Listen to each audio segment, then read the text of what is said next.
Hi කොහොමද ළඟ එන අවුරුද්දට අපි අද හදමුද පාන් පිටි වලින් අලුවා. ඉතින් අපේ ගෙදර හැම තිස්සෙම අවුරුද්දට හැදෙන්නේ මේ අලුවා. අපි හාල් පිටි වලින් අලුවා හදන්නෙම නැහැ. මට මතක ඇති කාලේ ඉඳන් අම්මා හදන්නෙම පාන් පිටි වලින් අලුවා. ඉතින් මේක හරිම රසයි, හරිම සොෆ්ට්, කටේම දිය වෙනවා.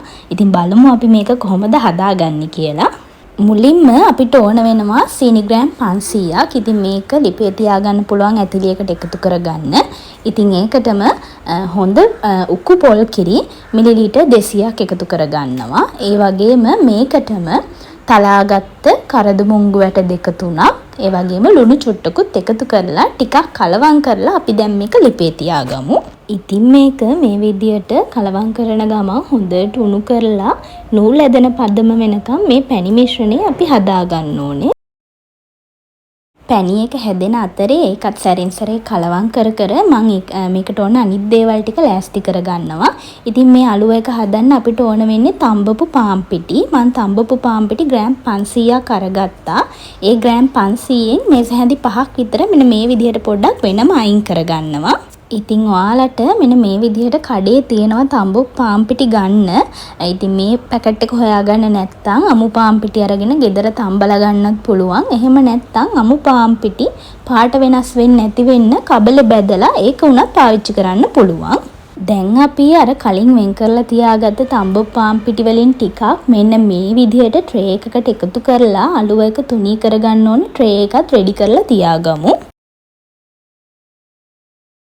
ඉතින් ඔයාලට විශේෂයෙන්ම මෙතනදී කියන්න ඕනේ අපි මේ පැණි එක හදාගන්න ඇතිලිය ටිකක් ලොකු ගැඹුරු එකක් වෙනවා නම් ගොඩක් හොඳයි. මොකද මේක පැණි එක හැදෙනකොට උතුරලා උඩට එද්දී මේකෙන් එළියට යන්න බලනවා. ඒ නිසා ටිකක් ලොකු භාජනයක් ගන්න. මේ විදිහට සැරෙන් සැරේ පදම බල අපි හරියටම නූල් ඇදෙන පදම වෙනකම් මේක හදා ගන්න ඕනේ.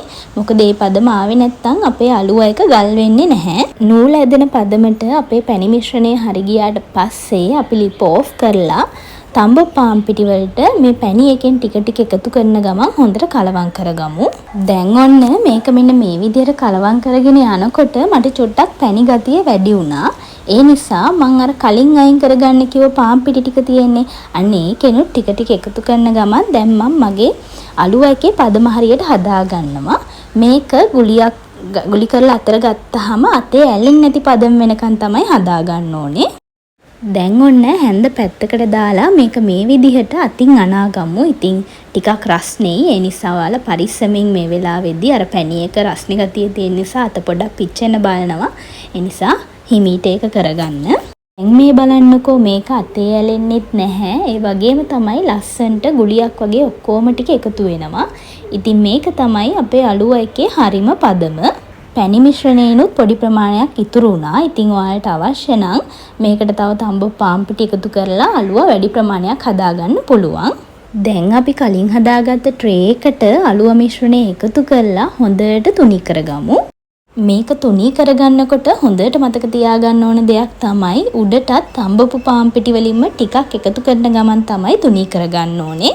තුනී කරගත්තට පස්සේ මෙන්න මේ විදිහට ආයෙත් උඩට පාන් පිටි ටිකක් ඉහලා මේක අපි කෑලි වලට වෙන් කරගමු. මම පාන් පිටි අලුව එක කපාගන්නේ 4 ෂේප් එකට. මොකද අපේ අම්මා කියනවා පාන් පිටි අලුව කපන්නේ 4 හැඩයට, හාල් පිටි අලුව තමයි කිරිබත් කැට ෂේප් එකට කපන්නේ කියලා. ඉතින් ඒක ඔයාලට කැමති විදිහට කරගන්න. මම කපන්නේ මේ ෂේප් එකට. ඉතින් ඔන්න දැන් අපේ අලුව එක රෙඩි. මේක මෙන්න මේ විදිහට කෑලි වලට කපාගෙන හොඳට සෙට් වෙනකම් පැය දෙකක් විතර එළියේ තියාගමු. ඉතින් මේක හදලා බලන්න මාර රසයි. ගොඩක් අය හදන්නේ හාල් පිටි අලුවනේ. ඉතින් මේ අලුත් අවුරුද්දට ඔයාලා මේ රෙසිපි එක අනිවාර්යයෙන්ම try කරලා බලන්න. ඉතින් මේ වගේම තවත් අලුත් රසම රස රෙසිපි එකකින් අපි හම්බෙනකම් ඔයාලා හැමෝම සතුටින් පරිස්සමින් ඉන්න. ඔයාලා හැමෝටම බයි. ඒ වගේම ලබන්නා වූ සිංහල දෙමළ අලුත් අවුරුද්ද ඔයාලා හැමෝටම සුබම සුබ අලුත් අවුරුද්දක් වේවා.